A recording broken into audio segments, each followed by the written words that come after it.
মঞ্জু কিচেনে স্বাগতম। আজ আমি নিরামিষ আলুর দম বানাবো। আলুটা সিদ্ধ করে কেটে নিয়েছি, আর এখানে কাজু আর নারকেল বেটে রেখেছি, আর গোটা মশলা নিয়ে নিয়েছি, তেজপাতা আর আদা জিরে লঙ্কা বাটা। এই দিয়ে আমি আজকে আলুর দম বানাবো। আর কড়াইটা গরম বসিয়ে দিয়েছি, গরম হয়ে গেছে। এখন আমি কিছুটা সর্ষের তেল দিয়ে দেবো। হয়ে গেছে, তেলটা গরম হয়ে গেছে। এবার আমি গোটা জিরা দিয়ে দেব, আর দিয়ে দেব গোটা এলাচ, দারচিনি দিয়ে দেব, তেজপাতা, জিরে, শুকনো লঙ্কা বাটা দিয়ে দিলাম। স্বাদ মতো নুন দেব, স্বাদ মতো নুন দিয়ে দেব, হলদির গুঁড়ো 1 চামচ, বেটে রাখা কাজু আর নারকেল বাটা দিয়ে দিলাম।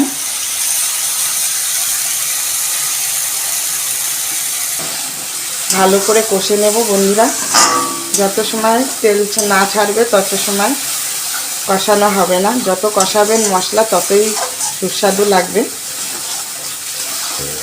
বন্ধুরা, কত সুন্দর তেল ছেড়ে দিয়েছে, আমার মশলাটা হয়ে গেছে। এখন আমি সিদ্ধ করা আলুগুলি দিয়ে দিলাম। সিদ্ধ করা আলুগুলি একটু নাড়াচাড়া দিয়েই জল দিয়ে দেব। জল দিয়ে দিলাম, পরিমাণ মতো জল দিয়ে দিলাম বন্ধুরা। জল দিয়ে দিয়েছি। এখন আমি 5 মিনিটের জন্য একটু ঢেকে দিলাম, ঢেকে দেব। ঢেকে দিয়ে 5 মিনিট পরে আবার বন্ধুরা, এবার আমি ঢাকনাটা তুলে নিলাম। দেখুন বন্ধুরা, কত সুন্দর কালার হয়েছে, আর দেখতে কত সুন্দর লাগছে আলুর দমটা। এভাবে আপনারা আলুর দম বানাবেন। আমার আলুর দম রেডি হয়ে গেছে। এখন আমি একটুখানি ঘি আর গরম মশলা দিয়ে দেবো। গরম মশলা দিয়ে দিলাম, 1 চামচ ঘি দিয়ে দিলাম। রেডি হয়ে গেছে।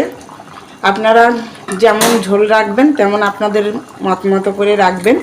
আমি একটু ঝোল বেশি রেখেছি। এখন এটা আমি নামিয়ে নেব। আমার আলুর দম রেডি হয়ে গেছে। এভাবে রান্না করবেন।